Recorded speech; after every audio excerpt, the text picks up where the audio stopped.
Happy Labor Day, everyone. Though we did not have a print edition today, there is an e-edition available on our website. So I encourage you to check that out.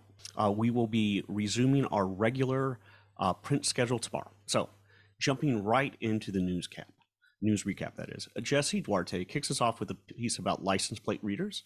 The city of St. Helena is considering them, which they say, police officials say, will help them aid in criminal investigations. However, before the city council makes a decision on the matter, they want to hear from residents, and they are holding off on making a decision on that until late this month. In arts, we preview the upcoming Open Studios tour, which is actually having a sneak preview today. That is Labor Day. So if you're trying to beat the heat, and please do stay hydrated, everybody, that is an option. All right, cool. And if you believe it or not, football season is already on us, and the sports department is gearing up with gamers and features on this, covering Napa High's first win of the season, which happened with a late in the game field goal. They were able to hold off Irvington Fremont 15-14. On Tuesday, Barry Eberling covered the county's response to a scathing grand jury report about how the county is operating the airport.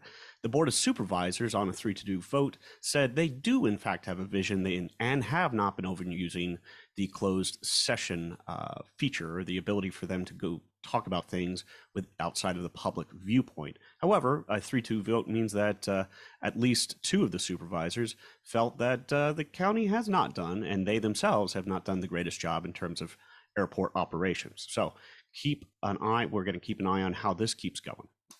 The food page on Tuesday was dominated with stories about local philanthropist and foodie George Altamira, both in a note that Hands Across the Valley is planning a tribute and an honor for him specifically at their next gala, as well as a group of a number of recipes that George likes to cook himself.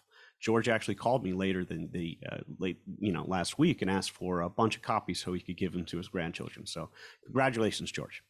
Andy Wilcox dove into boys water polo coverage with a feature on the Crushers team and their goal to repeat their dominance of last year. On Wednesday, Jennifer Huffman dove into a feature about a dovetail consignment in downtown Napa. This is run by 2 women, Carolyn Wenger and her mother, Christina Wenger Anderson. Andy also did a piece later that day about what Napa United took to a trip Napa United took to the United Kingdom, where they beat their hosts in a soccer tournament. On Thursday, Howard Yoon checked in on the preparations for the extreme heat we have been experiencing, aided by some incredible art by our photographer, Nick Otto. Nick also did some great work with girls golf, something he said he had never shot before. So he did a great job on that. So that is part 1. So stay tuned for part 2, which will cover the rest of the week.